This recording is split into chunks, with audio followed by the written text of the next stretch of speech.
où se discutent des sujets sensibles. Madame Sina Lonson et Johnson, vous souriez pourquoi?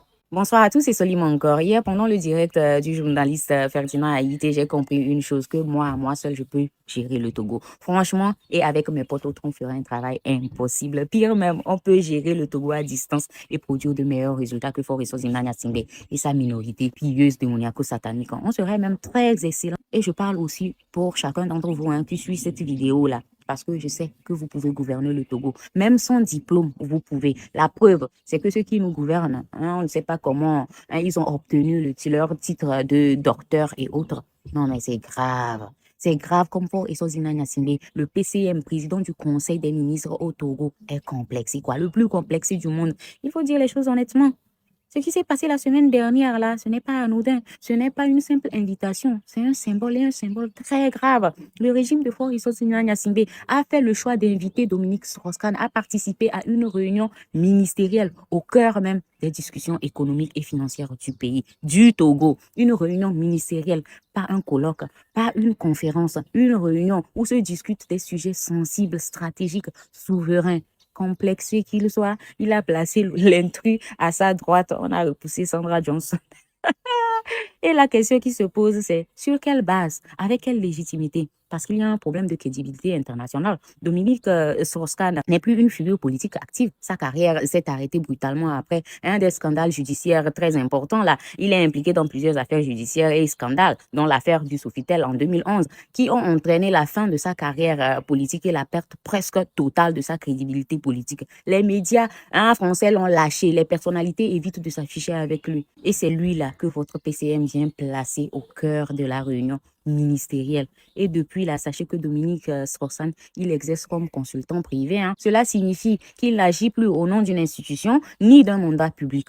Donc, quand le Togo l'invite là et poste une photo publique pour qu'on voit là, ce n'est pas le FMI qui est là, ce n'est pas une institution internationale. Non, non, non, non, c'est un individu privé avec ses intérêts propres. Un État sérieux là ne confond pas expertise privée et autorité institutionnelle. C'est une faute politique et symbolique.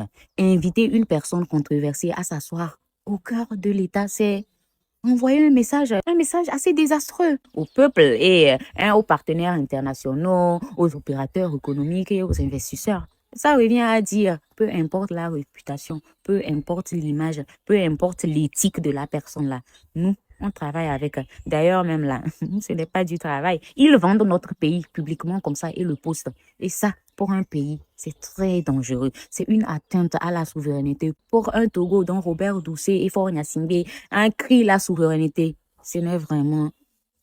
En fait, je suis dépassée. C'est grave. C'est grave.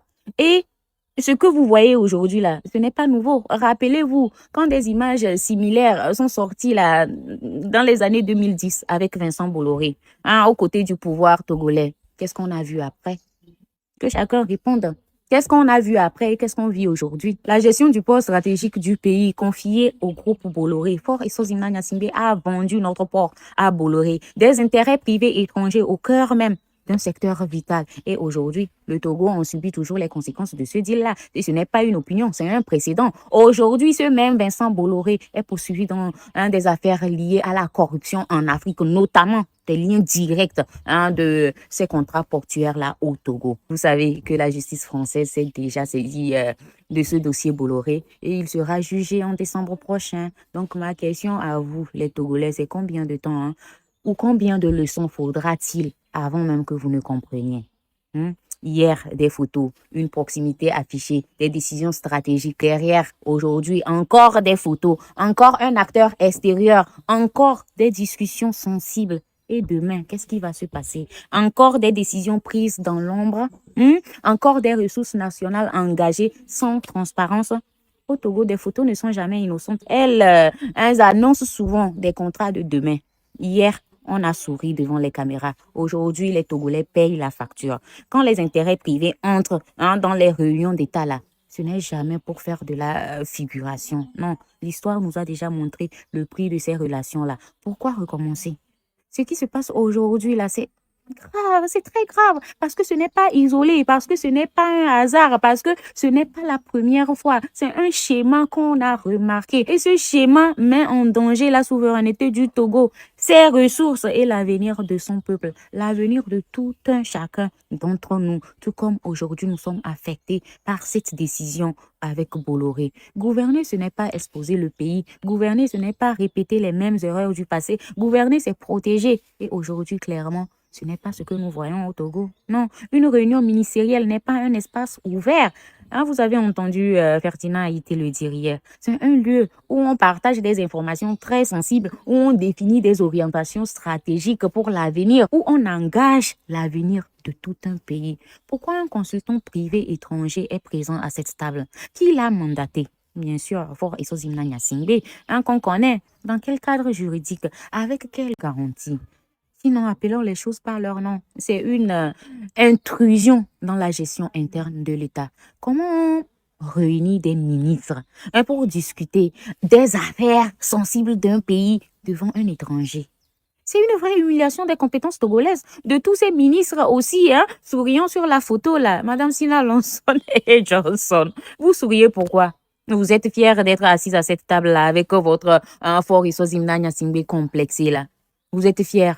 On va vous donner des nouvelles de Dominique Strauss-Kahn. Alors, c'est un ancien ministre de l'économie, ancien patron du FMI, un très beau CV. Sauf que là, les nouvelles qu'on a à vous donner, elles sont pas forcément très réjouissantes, hein.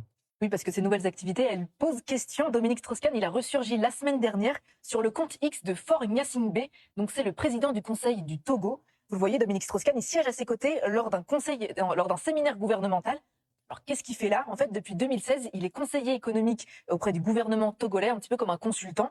Et concrètement, il aide le Togo à définir ses grandes orientations économiques, à moderniser ses finances publiques et puis à améliorer son image auprès des institutions internationales. Voilà, jusque-là, pas de problème, sauf que ce président togolais, c'est pas vraiment un grand démocrate, hein.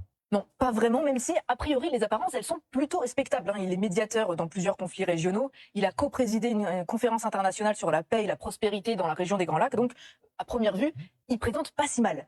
Sauf que derrière les apparences, en fait, on a plutôt affaire à un autocrate. Faure Gnassingbé, il succède à son propre père en 2005 avec des élections qui sont contestées et surtout accompagnées par une répression sanglante, jusqu'à 500 morts d'après l'ONU.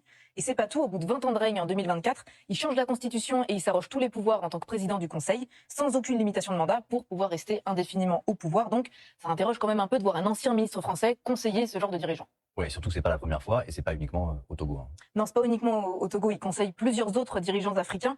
Par exemple, Denis Sassou Nguesso, le président de la République du Congo, pour l'aider à restructurer la dette du pays. Là aussi, c'est un régime autoritaire avec des élections qui sont contestées.